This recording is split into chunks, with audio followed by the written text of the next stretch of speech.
Ladies and gentlemen, welcome to this new episode of the BUL Emerging Law Voices series. A new academic year is beginning, and we're here in central London in Temple Tax Chambers in order to discuss today tax law, a new interesting subject with a barrister here in Temple Tax Chambers, Jivaan Bennett. Jivaan, welcome to the series. It's a pleasure to have you here. Thank you very much for having me, Solon. It really is a pleasure as well. And the first question, and sometimes also for our listeners, for our viewers, we speak about tax law, but how much is it enticing? How much can tax law be or is not mathematics?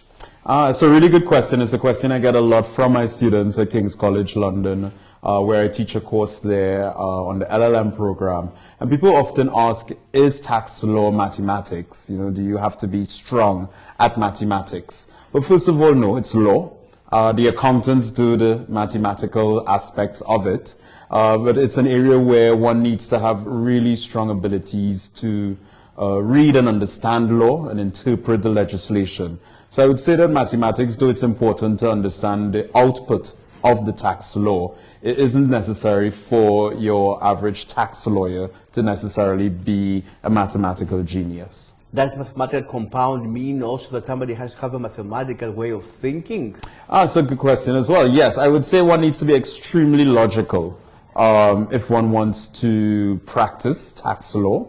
Tax is a really interesting area. I think what makes it so interesting is that there are aspects of it that are so technical where one needs to have an accounting background or understand accounts and by implication understand mathematics as well. But equally, there is an aspect of tax that looks at policy where economics comes into play, where one may not necessarily need the same abilities as a mathematician if one looks at the economic side of it. And then also, as you said before, it's law ultimately. So having those legal skills and that logical ability to process information would also be useful to tax lawyers or to tax practitioners, generally speaking.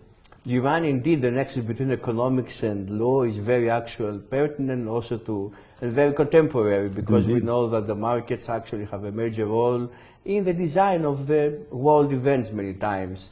And speaking about world events, I will go on the international now sphere, and I will ask you about international taxation. So taxation used to be a very domestic field, as we know traditionally, historically. But nowadays, with the contacts between countries and people all over the world, it has also transnational, international aspects, and you can tell us the difference between the two. Yes, so international tax law is something of a misnomer when we think about law in the traditional sense. We think about law as one body that imposes rules onto, for example, the citizens. So in a domestic context, we may speak about regulatory laws. There may be rules that the state would impose. Something as basic, for example, as the traffic rules. There would be laws that impose upon us as drivers certain speed at which we can drive. In an international tax law context, it's quite different. It's by agreement. So states, I suppose the hallmark of a state's sovereignty is its ability to impose taxation on its subjects. So set against that backdrop, it's difficult to conceive international tax law in the traditional sense as one body imposing laws on states, because states themselves will have their sovereignty and will not gladly or willingly give up their sovereignty. So instead, what we have in the context of international tax law is states that agree to, in certain cases, cede their fiscal jurisdiction or their fiscal sovereignty in favor of another jurisdiction. And that happens in the context of what are known as double tax treaties. Again, another misnomer. Those are treaties for the avoidance of double taxation. So they're not treaties to secure double taxation, but they're treaties to avoid double taxation and fiscal evasion. And those treaties will operate so as to ensure that there's a cohesive framework, so that where there are cross-border activities involving one particular taxpayer, but that taxpayer may be resident in one jurisdiction but operating in another jurisdiction, how do we tax that taxpayer? And that is why we have international tax law that ensures that there's a cohesive way that the two states can operate in a harmonious way without hampering Jivaan, I will trade. ask you a question that's a bit provocative, but also Yeah. political connotations. I don't want you necessarily to comment on Okay. political connotations because it's subjective. I'll tell you about the European Union and the Eurozone, and the fact that maybe there we had a fiscal attempt to unify different jurisdictions. And I will not ask you to tell me if it's successful or not, because as we said, maybe it's a political also comment. But the question is whether tax law can be amenable generally to this supranational aspect, or the European Union and this experiment of the Eurozone, of the common fiscal policy, was an exception to the rule. Yeah, so it's really an interesting question. We actually have a module on European tax law, which I also teach on, which looks at exactly this. How do you harmonize laws within a single market context? Now, before we get to the EU, I'll mention a couple other single markets. So, for example, the Caribbean Community, CARICOM, they have sought to harmonize the way in which double taxation is avoided by having a treaty amongst the members of that single market. So that's one way that one can go about seeking to ensure that tax has some degree of harmonization and coordination between the various jurisdictions within a single market. Similarly, within the Nordics and, for example, also in the Comunidad Andina in South America, again, there are ways in which those jurisdictions have decided to coordinate their tax regime. Now, by contrast, the EU is, one would say, perhaps more advanced in the way in which they have coordinated their tax regimes. So, as we mentioned before, sovereignty is extremely important, especially so as you know in the EU context where member states want to retain their sovereignty, and unless they have willingly yielded or ceded their sovereignty to the European Union, the principle of subsidiarity means that the member states will retain their sovereignty to be able to enact their laws as they see fit. And direct tax, which is not to be confused with indirect tax, and we can get to the distinction there. But in the context of direct tax, so thinking about income tax, corporation taxes, those taxes generally are within the remit of the member state. That's a broad principle as per the EU treaties. However, the European Court of Justice has, from time and time again, as early as back in the late 80s, in a very well-known case, the avoir fiscal case, has ruled that member states, although they have the right to determine their own direct tax regime, they must do so in a way that abides by European rules and the European principles. So what that means is that, in effect, member states do still have to comply with EU law, even though they retain a large degree of their sovereignty as it pertains to their own domestic tax regime. But also the Eurozone and the adoption of Euro is also a leap from the international field to the supranational field. Correct. So that's also something that was a bit unique when it comes to the European Union. Yes, indeed. So here in the European Union, we have a supranational body that actually does determine tax policy for its member states. So, moving on from where the court, and what we've looked at is negative coordination, where the court has come in and ruled that certain provisions within a member state do not comply with EU law. What we also have is positive coordination, where a supranational body, so the EU, within its different arms, has come together and determined that they will enact specific European-wide legislation. So that may be directives, for example. So there's, for example, the Parent Subsidiary Directive. And that's a directive that looks at how dividends are taxed in the context of a parent and a subsidiary, where both are in different jurisdictions within the EU. So that allows taxpayers to be able to benefit from certain reliefs if it is they are operating in a cross-border setting. So you do have supranational lawmaking in a tax context. And then I should also mention in the indirect context, indirect tax, VAT, which is a well-known tax we all pay, even if we don't want to, we all consume. And VAT is a tax on consumption. VAT is coordinated within the EU. So there's a well-known 6th directive, which harmonizes and coordinates the VAT regimes across the different jurisdictions. Do you think that tax law is like a taboo when it comes to the entrenchment of sovereignty, meaning from all the fields of law? Maybe, and this is what maybe we saw also in the European Union, that states, the question is how much ready and willing they were in order to adopt the euro and participate in the eurozone. And even if this was a positive step, the participation in the eurozone or not, again, this is a political question. The question is whether legally also tax law is seen as a last bastion of sovereignty and something the states want to clean.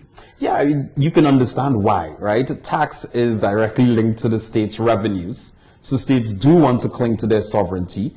No politician, I don't think it's controversial to say, no politician would want to yield his or her power to a supranational body to be able to ensure that revenue is generated within its jurisdiction. I mean, when you think about the dichotomy of an electorate within one member state, you have politicians in that particular member state, the government is trying to raise revenue, and you have potentially a supranational body that comes in and curtails their ability to do so.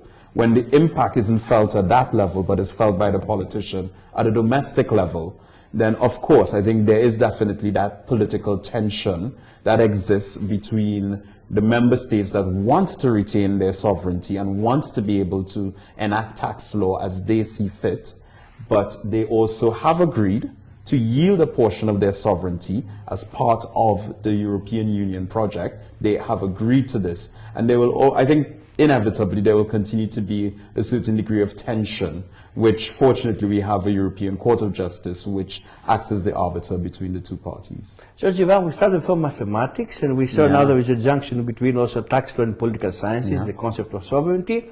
I will take you one step further, where there is a junction between tax law and philosophy. Because in essence, you spoke about the VAT, the indirect taxes, and these indirect taxes are imposed on a horizontal level. As you said correctly, it's based upon what we consume. So the question is, if it is just, if here tax law actually attaches itself to concepts of fiscal justice. Yeah, I think that has definitely been a hotly debated issue for a number of years. So just to give you a view, some context on what's often viewed as a regressive nature of VAT. VAT is a tax on consumption.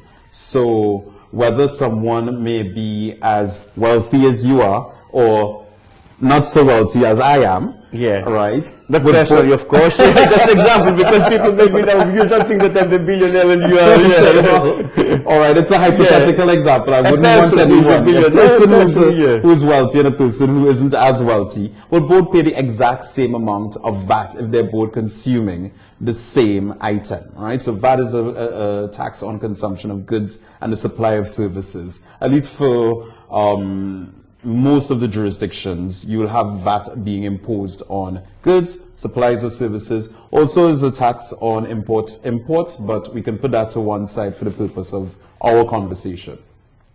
So it's regressive in the sense that irrespective of how much one earns, one may still pay the exact same amount. By contrast, direct taxes tend to be progressive.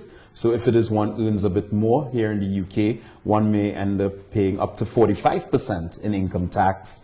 40% is the bracket below that, and then 20%. So again, there's that progressive level where the philosophy behind that is if it is you earn more, then you have broader shoulders and you're able to pay a slightly higher rate than those who don't earn as much. VAT does not operate like that. There are one or two jurisdictions who have found ways to make VAT slightly less regressive. So I know at one point Guatemala had a system whereby one could impute their VAT against their income tax. So there are very creative ways to ensure that VAT does not have as regressive an effect on the population. Now, to come back to your point around the philosophical side of it, I think there are debates and I think there are arguments that run both ways, that if it is a person is consuming, why should there be a different rate depending on the person's own resources? Another point to keep in mind with VAT is that VAT actually is one of the most effective taxes to collect. So VAT and PAYE, income tax, extremely effective. That doesn't mean that it necessarily is structured in a way that is just, and of course, as we know, justice is a subjective concept. What you may think of just and I may think of anyone else may differ, but as it currently stands, the way in which VAT operates makes it extremely effective for governments. It's an easy way to raise money in terms of the enforcement of VAT obligations on registered persons. So that said, the philosophy, in the philosophical basis of tax, or at least of VAT, is perhaps, I would say, put to one side in favor of what works. And if it works this way, to have one flat rate that applies to everyone, this is a very low point, I think, not controversial, but this is a very kind of unique point when it comes to tax law. Because as we said before, law in general is supposed to be about justice, about ideals. Yeah, now you raise the effectiveness of the system. And I suspect that this is something that you will find maybe in tax law, financial law, not necessarily in other fields of law, like criminal law, even international law, public law, where the law of ideas would maybe prevail more. Yeah, I think that is the reality of tax, because it's so central to statehood, right? If a jurisdiction doesn't raise taxes, how does it defend itself? Doesn't defend itself, very quickly it stops being a state. So the idea of having a tax that is effective to collect to a certain degree from policymakers' perspective needs to be front and center. Can we make tax just? Well, there are other ways in which we can have redistribution of resources after the tax has been collected. So you very often would see in some jurisdictions that end, the income end for the state might be quite harsh, but the state may then use those resources in such a way to redistribute, such that even if you have a regressive tax on the income side for the state, the way it spends its resources, one hopes, would be in a way that would be considered just, however one defines justice. Jivaan, we spoke about the world of ideas, and you said also before that you're visiting lecture at King's College London. The question is, what are the topics that actually interest you in your writings? What do you write about? What do I write about? So I'm from the Caribbean, as my accent probably gives away. So I write a fair bit about Caribbean tax issues. We in the Caribbean have a similar single market system to the EU. I'm very intrigued by those issues, the tax issues that come up in the context of single markets. I write a lot on international tax law. I recently finished a digest for a publication on international tax law and tax treaties in particular. Very intrigued by the way in which tax treaties operate, and we can speak about that if you'd like to. And I'm also working on a textbook on Caribbean tax law at the moment, so specifically looking at the Commonwealth Caribbean tax law and that framework that exists there. But more broadly speaking, I'm very interested in the way in which international tax policy operates. The divide between the global north and the global south. There's a lot that is happening at the moment. We've seen the the UN for the first time. I shouldn't say the first time, but the UN has taken a renewed position as it pertains to international tax policy, and is starting to occupy a space that traditionally the OECD has held, and that's something that hasn't happened since the Second World War. So we're really seeing a very exciting time for international policymakers, where we're seeing different international bodies emerge to have a say in the way in which the international tax framework works. So that, for me, I find very intriguing. We do discuss some of these issues on the international tax law LLM at King's College. A lot of it is quite practitioner focused as well, so we do look at some of the practical issues. I'm a practitioner through and through, so we still do look at some of the issues day to day for taxpayers in the way they structure their investments. How do one company may choose to purchase another, their taxes used to be considered there, those sorts of things as well we also discuss on the Jivaan, you spoke about the Caribbean, and let's talk about geography now. We talk about the junction between tax and different disciplines.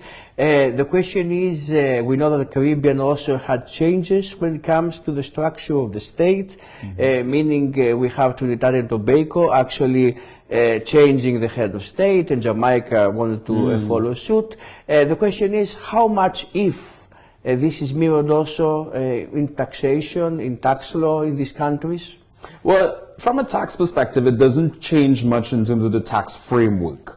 The basic tax framework stays the same regardless of who the head of state might be in any particular jurisdiction. So if you take, for example, Barbados, which a couple of years ago replaced the king as its head of state, and it now has a president, that doesn't change the way in which their international tax law framework would operate, or their domestic tax law framework would operate. In a tax context, the head of state does not have much of a role to play. Taxation will be an issue that essentially for your domestic parliament. I ask you this question because this links to my next question, which I have in mind. Tax law is considered to be a branch of public law generally. And of course, the issue of constitutional law is also public law. But as you say now, the change of guard when it comes to the higher echelons of power do not impact on tax law, how much is tax law private law or public law? Really, really interesting question, and something that has been debated a lot by academics over the years. I would say essentially it still has the core components of public law. You still have a sovereign imposing its will upon its tax subjects. So I think that's the starting point.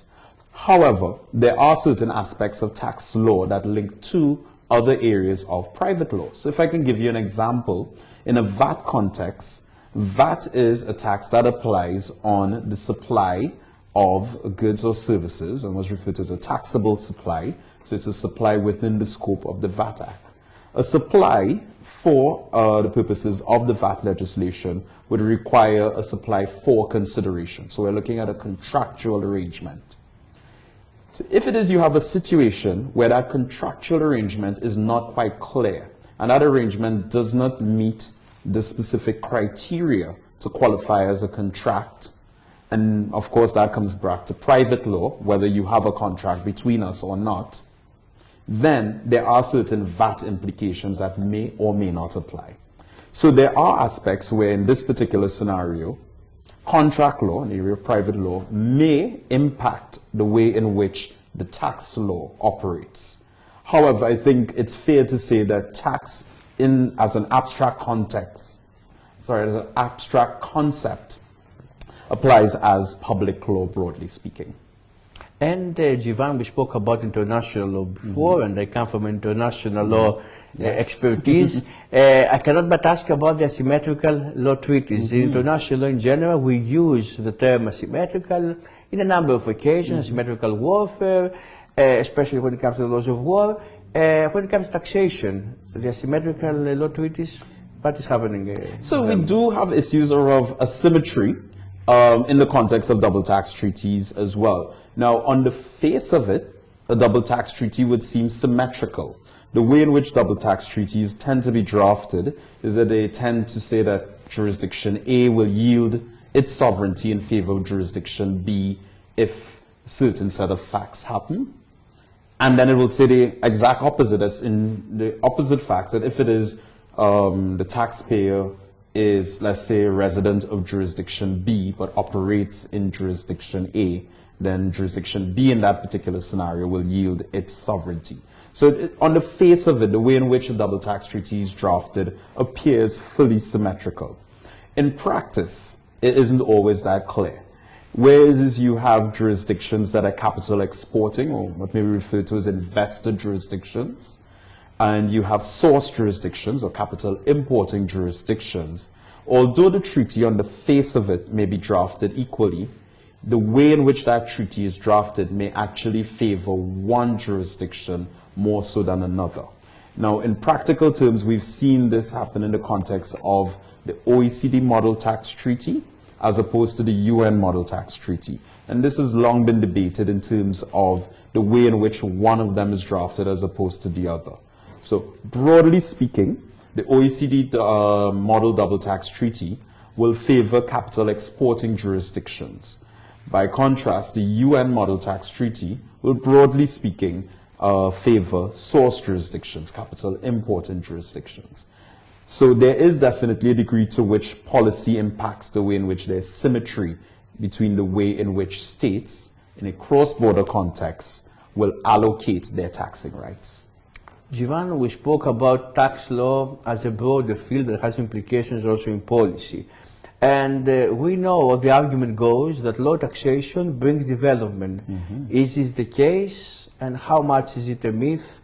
And how much, as you said before, states sometimes must take into account also other parameters and cannot necessarily impose only a low taxation? Yeah, so that has also been an issue that's been long debated as well around the whole concept of the race to the bottom, where states will continuously lower their tax rates to attract foreign direct investment. We have seen over the last 2 decades in particular, that having favorable tax rates will only attract so much investment.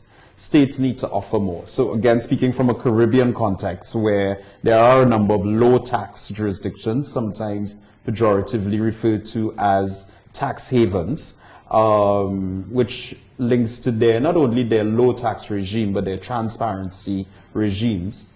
That to a degree may attract investment, but there are other things that need to be considered. A big one for me as a lawyer would be the dispute resolution mechanism within the particular jurisdiction. Are there independent courts? How long do the courts take to be able to resolve an issue? Is there a good legal community, a strong legal community that an investor can go to in order to be able to have recourse if it has a dispute? So beyond the tax rate, I think that's one of the starting points for jurisdictions. However, jurisdictions need to also consider other aspects in order to make them very competitive if it is they want to attract foreign direct investment. Jivaan, thank you very much for this interview. Ladies and gentlemen, it was Jivaan Bennett here in Temple Tax Chambers. We bid you farewell, and we look forward to seeing you in the next episode of the BUL Emerging Law Voices series.